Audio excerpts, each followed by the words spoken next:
Evening. I am Alberto Arroyo Snell. I am the head of policy and program at the IUCN European Regional Office in Brussels. And on behalf of the IUCN and the Envision project partners, I am pleased to welcome you to the webinar Inclusive Conservation of Protected Areas, Balancing Stakeholders' Visions. This event is part of Vital Sites, The Journey to Marseille, a series of online events organized by IUCN and the World Commission on Protected Areas. This series highlights stories, expert opinions, and case studies on the importance of protected and conserved areas around the globe in the run-up to the upcoming World Conservation Congress to be held in Marseille, France. Today, we will discuss about the inclusive conservation approach for protected areas. And we have a great set of panelists that will help us in this challenge. Professor Christopher Raimond, Professor of Sustainability Science at the University of Helsinki and Sweden's University of Agricultural Science. He is the coordinator of the Envision project. Myself, I will also introduce you to the policy part.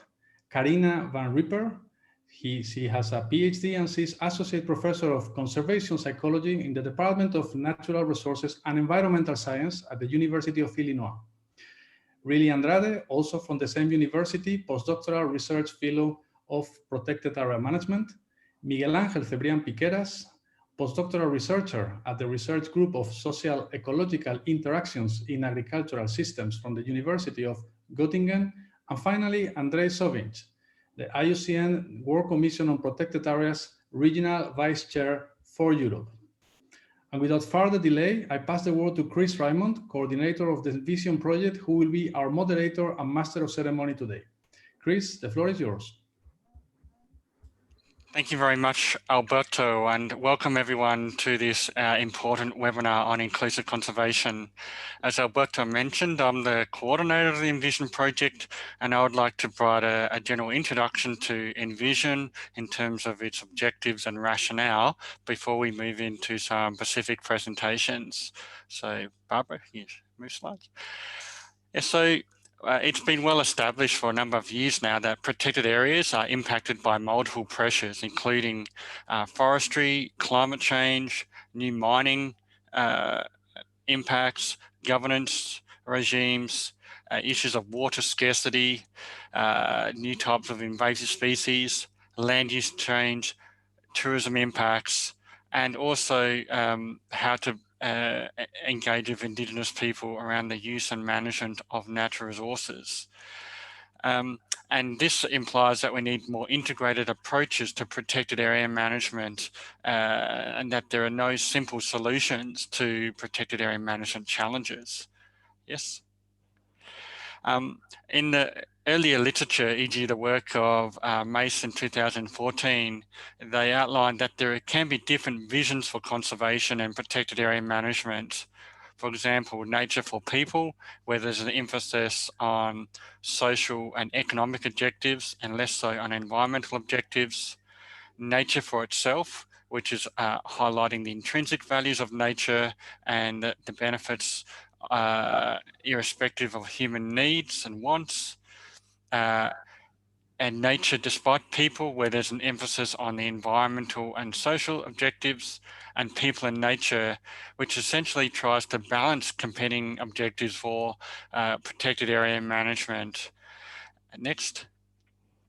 And in Envision, we aim to consider multiple visions and scenarios for protected area management with the aim of trying to find ways to balance these different societal visions so that we can consider economic, social, and environmental objectives in a more systematic way, with the goal of connecting people to the development of protected area policies and practices, recognizing particularly in Europe, there's been issues associated with empowering landholders and other stakeholders in the management of protected areas, but also demonstrating the human health and well-being benefits of protected areas, as well as the biodiversity conservation benefits.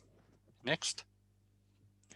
So Envision is funded through a biodiversity project, more specifically a Horizon 2020 ERANET co-fund scheme with support from the Belmont Forum. And it has a number of partners, including Swedish University of Agricultural Sciences as coordinator, University of Göttingen, Free University Amsterdam, University of Illinois, Stockholm Resilience Center at Stockholm University, University of Catalonia, University of Edinburgh, IUCN, and Science Seed Communications. Next. And the vision for the whole Envision project is to develop more inclusive approaches to protected area management that enhance the conservation and well-being values of protected areas and provide for multiple benefits for people and nature. Recognizing that there are challenges at the moment of balancing different conservation goals with economic and social drivers. There's also challenges relating to stakeholder involvement, and also protected areas are generally lacking support among local and national governments, even though there may be some strategic ambitions and targets at EU and international scales for conservation. Next. And so our whole approach is divided into a number of steps. First of all, we really want to inform biodiversity and protected area management policy by providing timely, relevant, and salient scientific results to inform the process. We want to consider multiple visions for protected area management and look at their benefits and costs for conservation and well-being. We want to, as I said, assess the consequences of those visions. We want to develop techniques for assessing how people can learn from different understandings of the consequences of different visions on protected area management, and use those learnings to collectively define new visions. We want to assess uncertainty and build resilience by trying to look at how different types of communities can best adapt to new changes to the system, whether it is COVID or other system shocks, and recognizing that this is not a power neutral process, that we need to start acknowledging power relations and rethinking governance approaches to both engage with and deal with tensions that emerge between potentially competing visions for protected area management. And we're doing this in partnership with our local site and knowledge alliances, representative of each of our case study areas, as well as an inter-site knowledge alliance, which is representative of all study areas, as well as other international sites. Next. And today we're going to be focusing mainly on the considering of multiple visions for protected area management and social learning, and collectively defining new visions. And our focus areas are Denali National Park in Alaska, the United States, the Västerhaag region of Östergötland, Sweden, the Sierra de Guatemala area of Madrid in Spain, and the Kromme Rhine region of the Netherlands. And we have a gradient of protected areas here from quite urban areas, e.g. in the Netherlands, right through to wilderness, e.g. Denali National Park. Next. We've been going for about 18 months now as a project, and what we try to do on a regular basis is publish a number of fact sheets as well as policy briefs to provide timely and relevant policy advice to a range of different stakeholders. You're welcome to go to our website, inclusiveconservation.org, and in particular the impact section of that website to find these publications. We started off presenting a fact sheet on what is inclusive conservation. Then we've started moving into fact sheets relevant to each study area, as highlighted by the middle publication. And we've just published yesterday our first policy brief, which is looking at how inclusive conservation can inform the global biodiversity framework. And there's a link that you can follow just there, or alternatively find on the website to that most recent publication. Yeah, next slide. And in these publications, you can find examples of results. For example, we've highlight here some ways of eliciting community values for protected areas, highlighting the differences in what communities perceive as areas for instrumental value, i.e. for use, for material benefits, areas of relational values, which are benefit for relationships between people and nature, and intrinsic values, recognizing the existence value of nature irrespective of human needs and wants. And we can start to look at spatial priorities for different values on the landscape using these types of techniques. Next. But without further ado, I'd like to now return to Alberto and welcome him onto the stage to give some insights into the most recent policy developments relating to inclusive conservation. So welcome, Alberto. Thank you very much, Chris. Well, when we are working on something, anything we do, we want to know what is going to be its impact, what is going to change in the world with our work to make it better. So I'm going to devote a little bit the next minutes to briefly tell you how inclusive conservation we think that can help in the current policy landscape. And by the way, what I'm telling you is a summary of the policy briefing that Chris was mentioning before, that was released only yesterday, so it's still hot from the oven. Next slide, please. What you see here is the timeline of what has happened until now with some of the key milestones. We are living very interesting times for biodiversity. I think we are all aware of that. There are very important events happening around biodiversity. Especially, I have to highlight also the recent UN summit on biodiversity last month, where a number of high-level heads of states were speaking about biodiversity. That's not something that you see every day. So what you see here is some of the key events that I was mentioning. The CBD in the context of the Convention on Biological Diversity, we have the recent zero draft of the Global Biodiversity Framework, which is the plan of how we want to stop halve the loss of biodiversity by 2030. We have a very recent updated version of this zero draft only from last month again. At regional and national level, there are also very interesting and important developments. In the European Union, there is the Green Deal, which is a very ambitious agenda of the European Union. And in particular, it includes the European Biodiversity Strategy to 2030 that was launched only last May, a very important development. Also in the United States, a very recent development during this summer, we have the Great American Outdoors Act. Also, what is now coming in terms of the next steps, we have next year two very important milestones. We have only highlighted two here. The IUCN World Conservation Congress, no date yet, COVID is not helping to plan, as you all know very well. And of course, the Conference of the Parties 15th of the Convention on Biological Diversity, which I mentioned before will be the moment when the new Global Biodiversity Framework will be approved. So these are all in all good times for biodiversity. And how can inclusive conservation help? A key reason for failure in the past has been the lack of ownership of the objectives by stakeholders. And this is where inclusivity can contribute in future to enhance such ownership of the targets by other sectors. Now I'm going to drop some ideas on how this approach can help in the context of the current policy developments, starting with the global context. The post-2020 Global Biodiversity Framework, the zero draft I mentioned before, there are a number of targets there where inclusive conservation could be a helpful tool.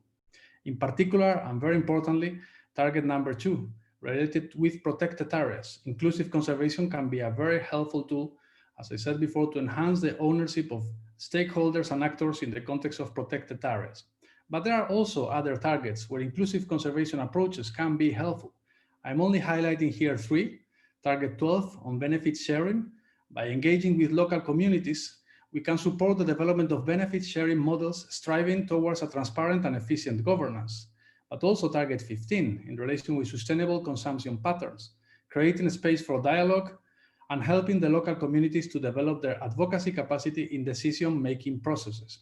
And of course, target 20, as an equitable approach is at the heart of inclusive conservation. There are also regional and national inclusivity where inclusivity is being considered in the regional and national approaches. And it's being seen more and more as a helpful tool for conservation. If we think now in the European Union Biodiversity Strategy, it calls again for at least 30% of the land and 30% of the sea to be protected in the EU. And I say again because it's a target that in principle is also in the zero draft of the CBD. Well, to ensure that we get to this goal, we need very important efforts in relation with the effective management of protected areas. And again, inclusive conservation can be very helpful here. The strategy itself recognizes how important inclusivity is for the achievement of the biodiversity goals. It mentions the need to ensure social justice, fairness, and inclusiveness during the implementation process at national level, but it also relates with the global biodiversity framework, asking that it should be warranted in such framework an inclusive approach with the participation of all stakeholders, including women, youth, civil society, local authorities, the private sector, academia, and scientific institutions. There is also a very recent development. There is a technical paper from the European Commission, only launched last week. It's still a draft and will be discussed in the upcoming months, and is focused on the achievement of the protected areas targets.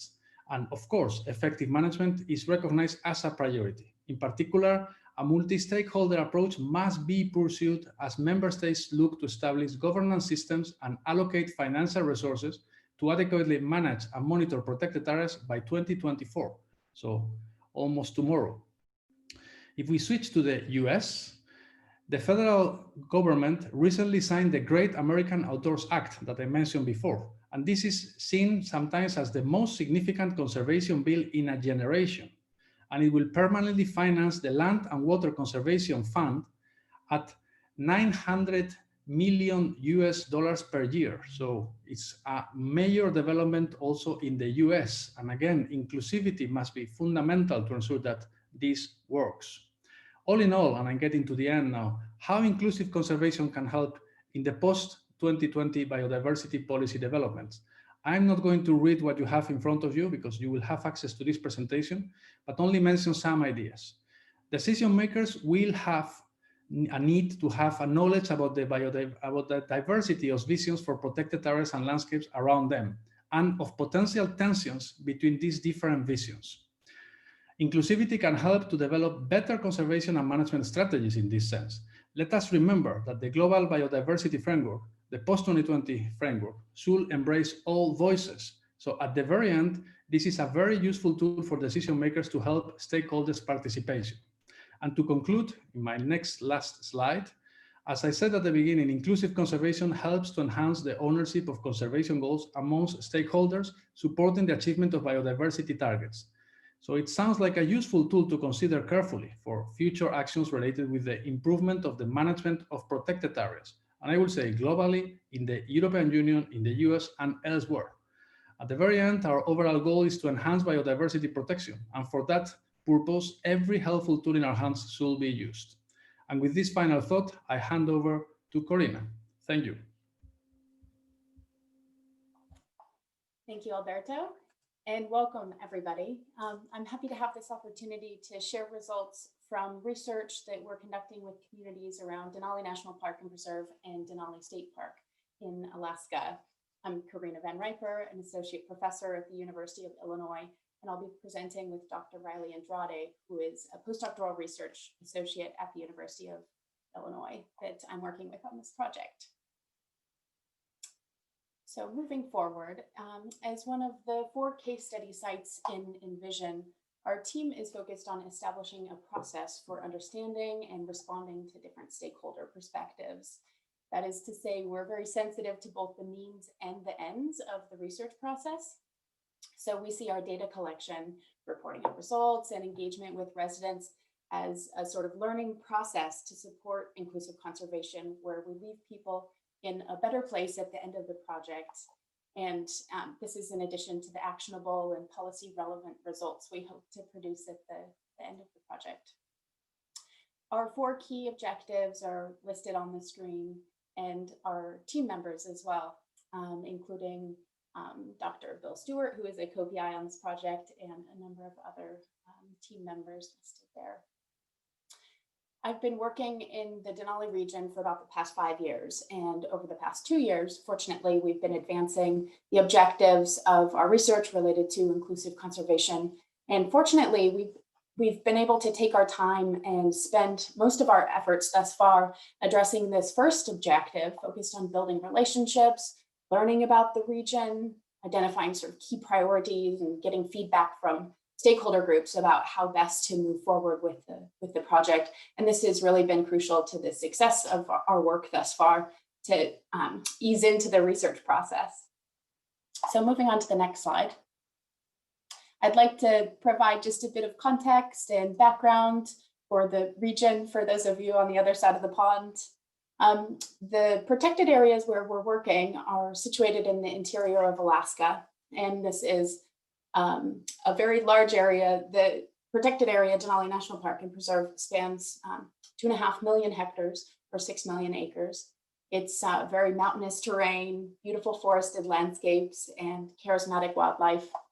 And this is in addition to the fascinating social landscape that includes a number of communities that are located along a road used to access the interior of Alaska. We're working with 7 different communities that are located along the park road: Anderson, Cantwell, Healy, McKinley Village, Manchumina, Talkeetna, and the Stampede. And through stakeholder analysis, we've identified 8 key interest groups that are listed on the screen. And this is a way to say that there are a range of diverse perspectives and interests that we've been learning about and coming to understand and hope to represent in the course of our research.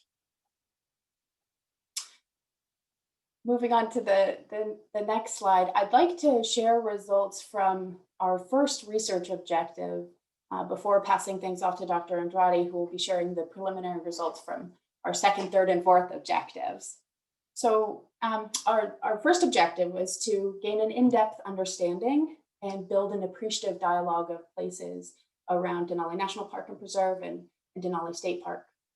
We've engaged in a range of activities and sort of modes of data collection with stakeholder groups, including informal, semi-structured, and phone-based interviews, and have made some interesting observations.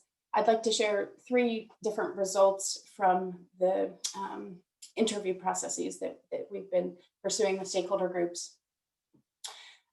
First and foremost, interestingly, we have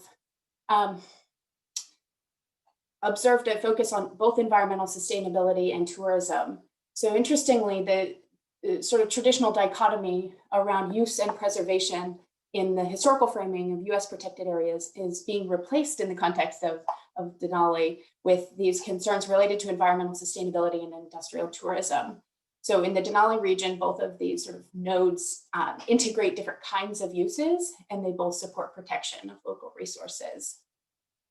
We've also been discussing with people issues surrounding subsistence use, and subsistence is practiced by many different residents, and the policies of the protected areas are unilaterally applied without distinguishing, say, natives from non-natives, and there have been discussions around this unilateral application of policies surrounding subsistence use in the region.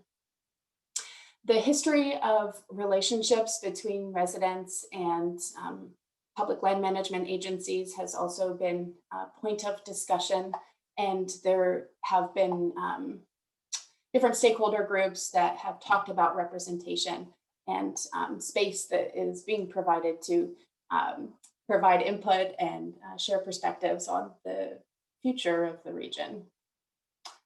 In addition to observations we've made from in-depth discussions and interviews with local residents, we've engaged in participatory mapping exercises using a technique referred to as fuzzy cognitive mapping. And we've brought together groups of stakeholders to engage people in discussions about the future of the region. And importantly, we've tried to spend time in the area and prioritized talking with people in their territory. As you can see in the lower left-hand corner, we have a photograph of a discussion with a group of residents at a local school where people were engaged in discussions and asked to create these fuzzy cognitive maps that show the key features of the region and causal connections between these features, so we can understand not only how the region is characterized, but also why the area is changing. And we found that tourism, sense of community, subsistence, and wilderness have been the primary features characterizing the region. Climate change and large-scale development are those key drivers of change that have emerged in our research that warrant attention, while rural lifestyles, recreation, and healthy ecosystems have been identified as those key features that are vulnerable to change. And so this work has been helpful to identify the things that people care about and that they want to hold on to when they think about and sort of vision for their future and their role in contributing to discussions about the future of their region. So with that, I'll go ahead and pass it off to Dr. Andrade, who will be covering the results from our second, third, and fourth objectives. Thank you. So as Dr. Van Riper mentioned, we are using a number of different mechanisms in the Denali region to understand landscape change through the lens of local stakeholders. So these include interviews, surveys, and those participatory mapping exercises. Right now, we're focused on facilitating an online discussion forum for Denali residents, which we are using to understand how community members learn from one another for protected area management. The topics being covered in the forum were derived from a series of conversations and a recent survey administered to residents living in interior Alaska, as well as a broader statewide survey during the summer of 2020. These topics include wildlife and subsistence, wildfire, tourism, and ultimately the cost to stakeholders to balance these outcomes. Next slide. Our findings are both derived from and shared with a variety of organizations and individuals. To this end, we've established a knowledge alliance that includes the mayor, members of the General Assembly, conservation organizations, industrial tourism, and Indigenous Alaskan perspectives. We have over 80 residents on a listserv that we update through biannual newsletters and have hired a local community member to contribute to our research team. So these two pictures on the right-hand side of the slide are examples of how we reach out and share findings with the community. The picture on the top right is a newsletter that we send to the listserv, and the lower left is from Healy's 4th of July celebration. Healy is one of those communities that is in the Denali region.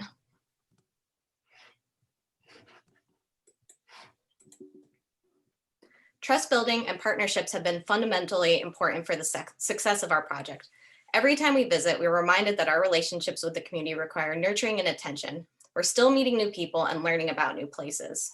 There are a range of perspectives and stakeholder groups across the region, each of which has a different vision for the future. We're trying to understand and equitably represent each of these perspectives. To do so, we have focused on concepts of place and building appreciative dialogues to get people thinking about agreement instead of conflict.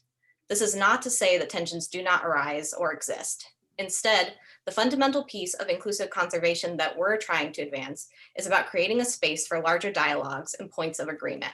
It will be important for future research around protected areas to identify these points of agreement alongside the many differences.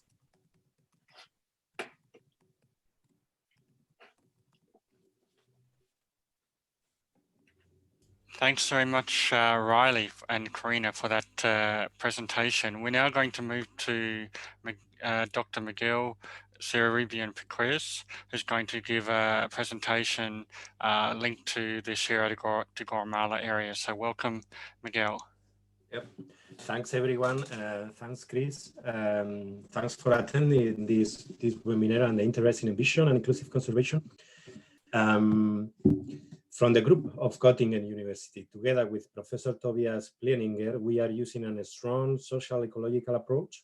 What we want is to understand and accounting for plurality of landscape values from local communities living within and around protected areas. This includes local knowledge, visions and perceptions on landscapes, but also attitudes toward conservation. We are also working on reconstructing past visions and drivers through oral history interviews and historical data sets to identify how visions and drivers of environmental impact have changed over the last 50 years and how this finally can inform current and oncoming management strategies. We are drafting and continuously refining an inclusive conservation approach in collaboration with the other partners from Envision, but also with the knowledge alliances. And we are using different methods from face-to-face interviews, participatory mapping, in-depth interviews, and many other material. Basically, our focus are two areas, two sites, one in Spain and Sweden. Yes. And in Spain, we got the mountain range of Sierra de Guadarrama in central Spain, containing a big system of connected protected areas around the national park. It is near the metropolitan area of Madrid, which is about 6 million people. So you can imagine some challenges found there are mass tourism, recreational sport, but also abandonment of traditional land usage. And also, of course, the effects which are happening everywhere in the Mediterranean area of climate change. We are also working in a multifunctional landscape in Östergötland in Sweden, which is a network of small, medium-sized nature reserves in nature 2000 size.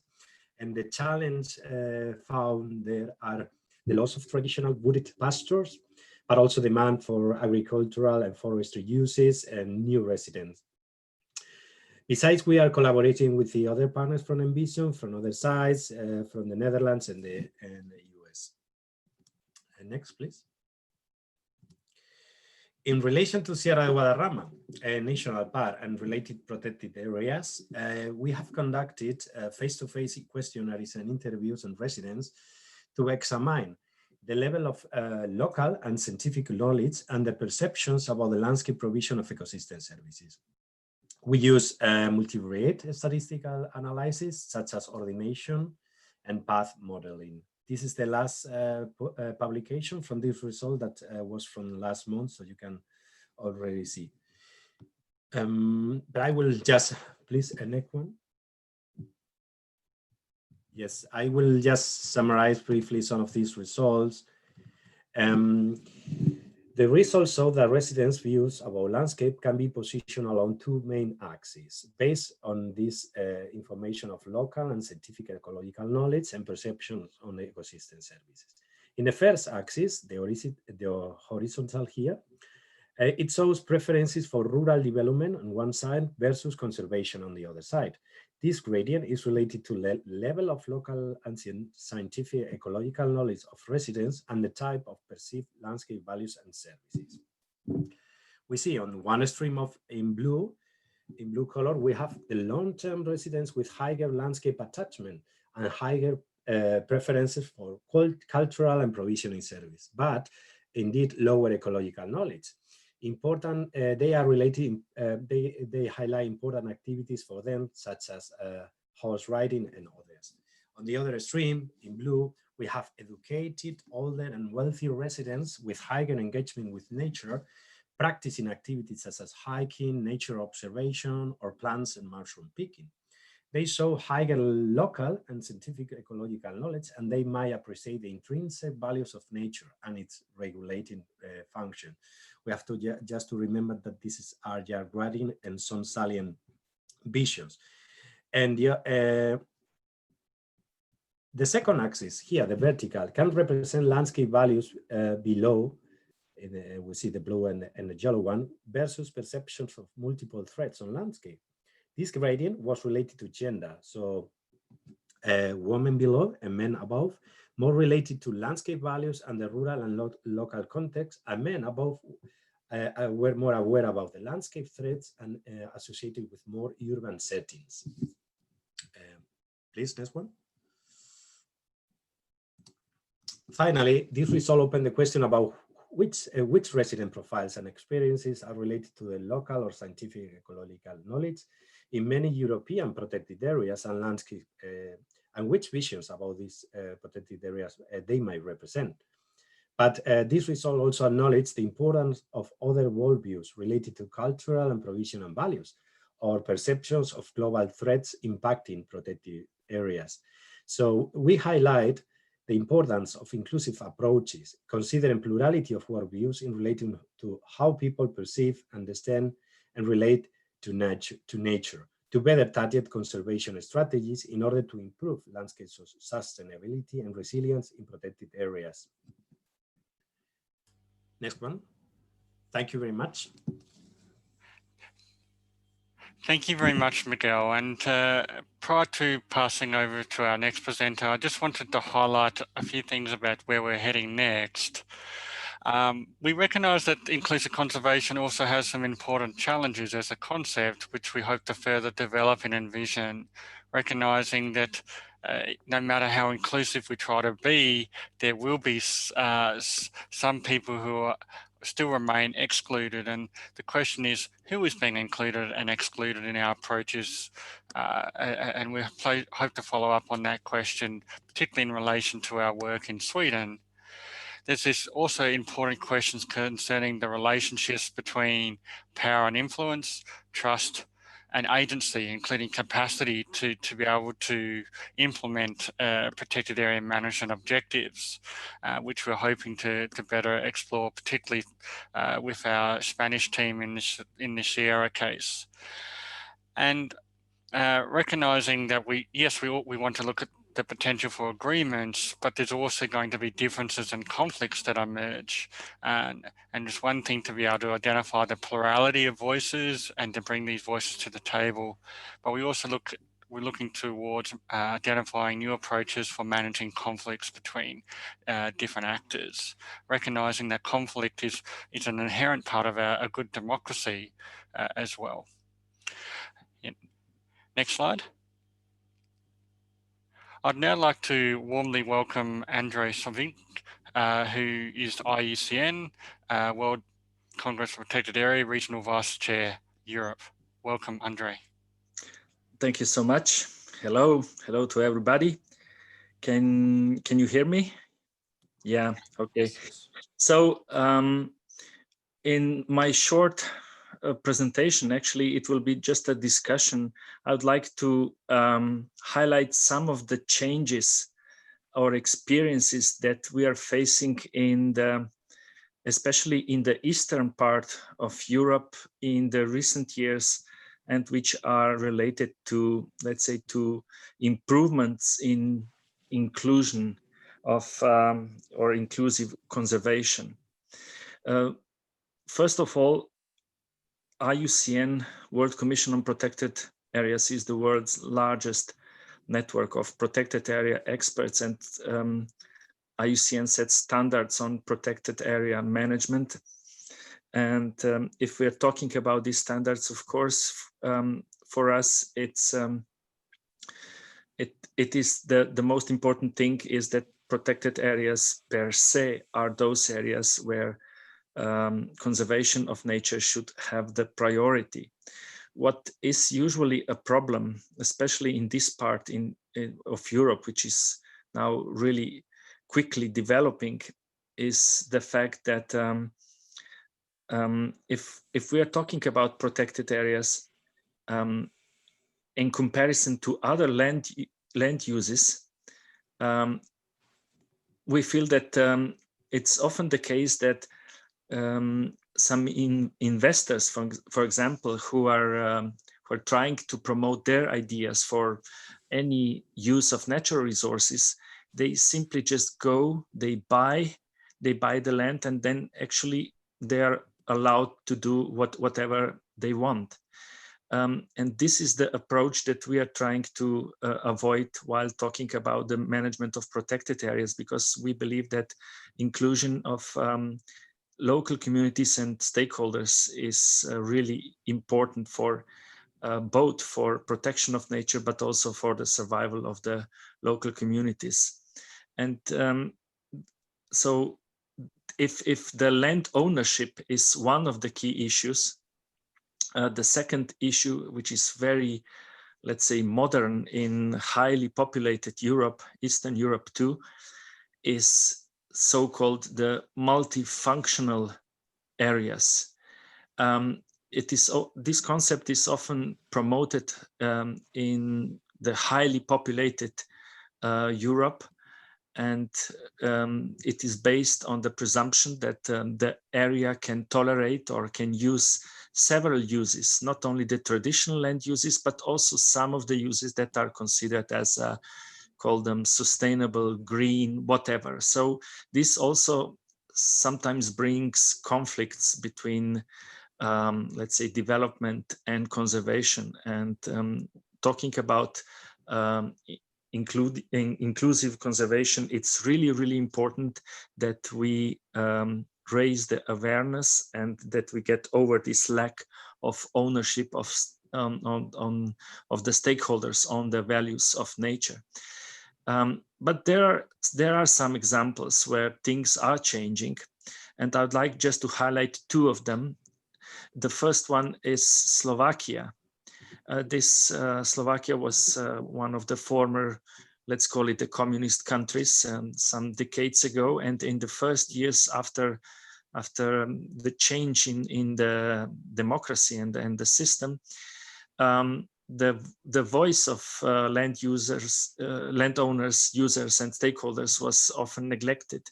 But now we are hearing very important signs from this country that the voice of people is really, let's say, almost prevailing now. So, for example, now they will adopt a new law in Slovakia, which will be fully based on the IUCN standards, and of course will also include the inclusion of various stakeholders. And the second example is Albania. Albania, this country was a kind of a symbol of a different way of let's say of the ruling the country. But if we look at the new law in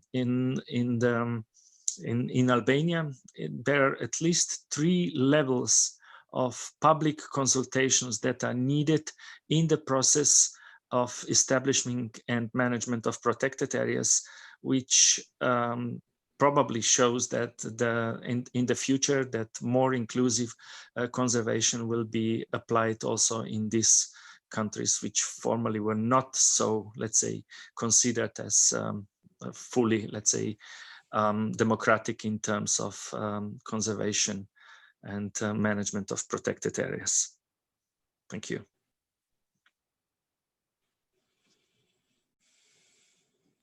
Thank you very much for that presentation, and thanks to all of our speakers for the insightful presentations today. We now have approximately 15 minutes to address any questions that you have. So could I encourage you to put your questions in the question and answer or Q&A tab, and some of these we'll try to address verbally, and others we may be responded to via text. There was a question here by Claudio about, is there any perspective to try to understand how systems of protected areas are managed related to equity and inclusiveness?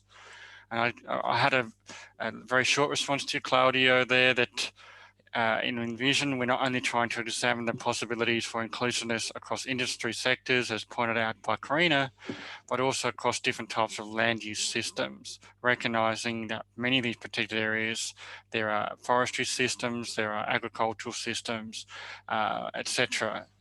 In these lands. So that's an important point. There was a question here from Sib about the role of democracy, and do we really need more inclusiveness given the biodiversity crisis we face? So I think there's some really important points here, Sib. We do acknowledge as an Envision team that we're in the 6th mass extinction of biodiversity, and of course we need effective actions to conserve biodiversity across the planet. But what I was going to respond to you in the chat is that we also are facing a rapidly exploding human population, and to be able to manage species, we also have to better understand and manage human-nature interactions. And Envision is very much trying to develop techniques to manage those human-nature relationships in ways that support biodiversity outcomes, in line with what's happening in the IPBES values assessment and other assessments, which are very much geared towards trying to find new ways of balancing the relationships between humans and nature. I've got a question here from Nilushi. Are there any plans to implement this in the Global South? Perhaps I'll try to answer that. So the Envision project was currently funded to look at the 4 study areas in the global north.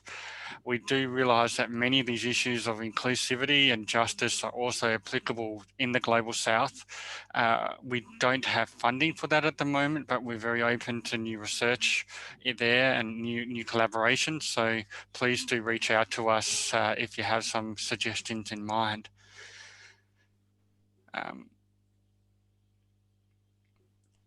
There's a question from Brandon. Maybe Karina could address this one. How does your role as researchers in your case studies affect what impact you might have in actually bringing about real long-lasting change in these systems? Do you have any reflection on that, Karina, in relation to Denali? Hi, Chris. You know, my internet just cut out, so I only heard the first part of your comment. Okay, so the question... Would you please quickly reiterate?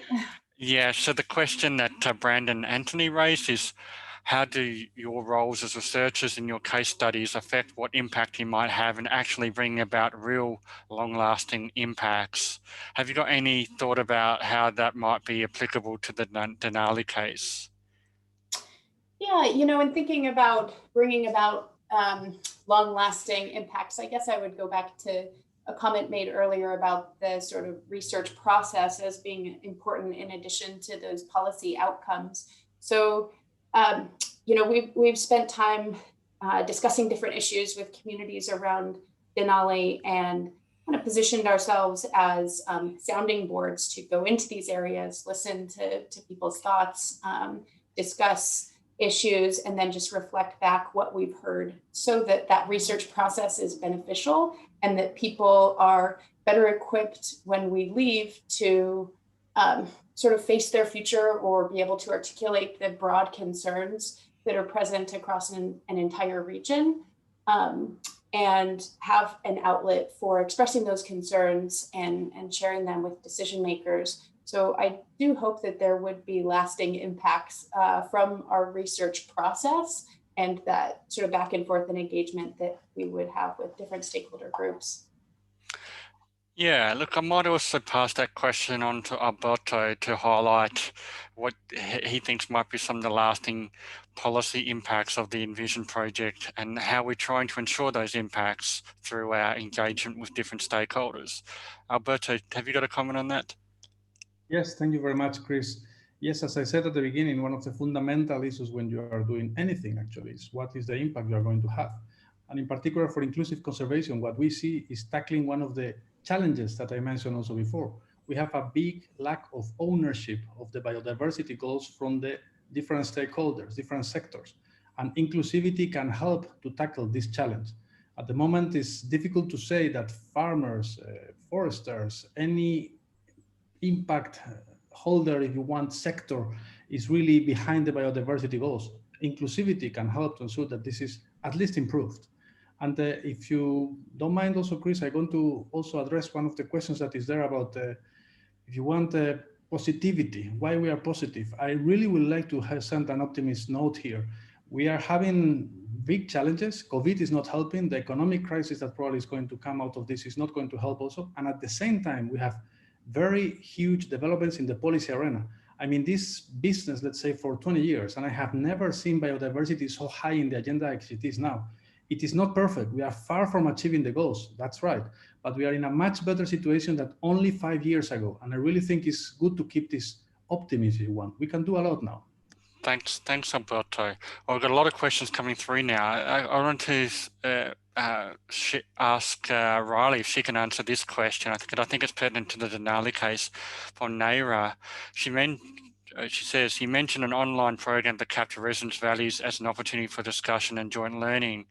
Can you tell us a bit more about what that platform looks like and what your experiences with it have been?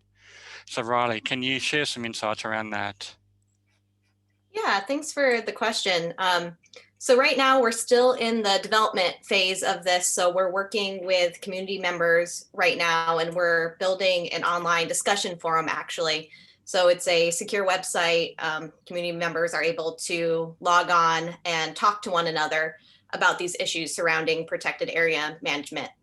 So like Karina said earlier, we're really acting as a sounding board and as a facilitator here, helping provide communities and residents the tools to talk to each other about these issues, with the hope that those conversations continue on after our component of the research is done in the region. Yeah, thank you very much, Riley. I think there's a couple interesting questions here about what do you do with when visions completely conflict with conservation, and this is almost €1 million question, right? It's something that is very topical in research at the moment. Maybe Miguel, I'll give this one to you initially, and then maybe I can have a follow-up response to that. How would you handle those questions? Yes, thanks, Chris. I think an important topic here is the way we are doing now things is in the sense of being inclusive means to understand all visions and understand how people relate with nature, what are the preferences and what are the intention and attitudes. Is maybe we are in the beginning of this and to understand these relations, which is even more difficult, right? How to do with this information, try to understand to do something in relation to protect nature, but also protect positive attitudes, and try to understand also the negative attitudes and why they are actually happen. It's also important and relevant to finally conserve nature. Because if we were really biased approaches of nature conservation, I think will be impossible to have positive outcomes. So it's I don't know if that answers your question from the Portugal issue, but yes, we want to understand all these different relations and visions. Yeah. What is Yeah, I mean, maybe I'll follow up on this. I think one of the hot topics in science at the moment, particularly around stakeholder engagement and conservation, is that, you know, we have a lot of models and approaches for identifying the plurality in visions and values. And then the question is, how do you start to deal with that in a way that is constructive and meaningful to different stakeholders? And I think I would answer that for say that there are different ways to consider that. And I think historically we've tried to use money and common evaluative frameworks to try to compare, contrast, and essentially trade off different perspectives. But I would say that what we're trying to do in Envision is focus more on the procedural dimensions of how do we use dialogue and other forms of process to better understand more deeply, not so much the interests, but the principles underpinning those interests, and trying to talk more at the level of principles and trying to understand shared benefits, but also conflicts at the principle level. And I think that is where a lot of important scientific questions now are. How do you promote convergence through new procedural approaches to science, as opposed to just looking at tools for identifying trade-offs? Conscious of time, so maybe we might just have a wrap-up question for our IUCN guest and Andre. Andre, do you have any concluding thoughts for the Envision team, or based upon the presentations you've heard today? If you're still there, Andre. Sure. For me, this was not a surprise that we have different views and opinions, because really the inclusive conservation is probably the most important part of understanding of every protected area management, because otherwise it won't work. So in my thoughts, in my presentation, I wanted to point out that there are some examples that things are changing, but at the end, I think that we need much more time, because what we are doing, we are changing people's perceptions.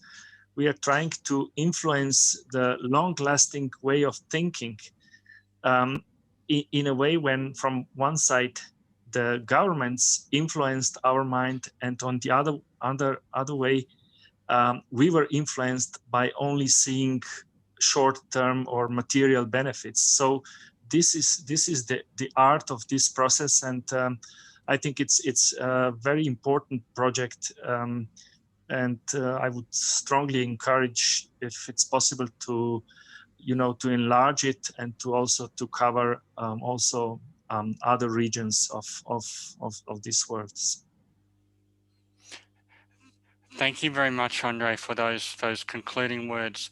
So on behalf of the Envision team and all the IUCN coordinators, I'd like to thank our panelists today for their presentations. I also would like to thank the audience for joining us. For further information, you can reach out to me. My email is included in all the brochures.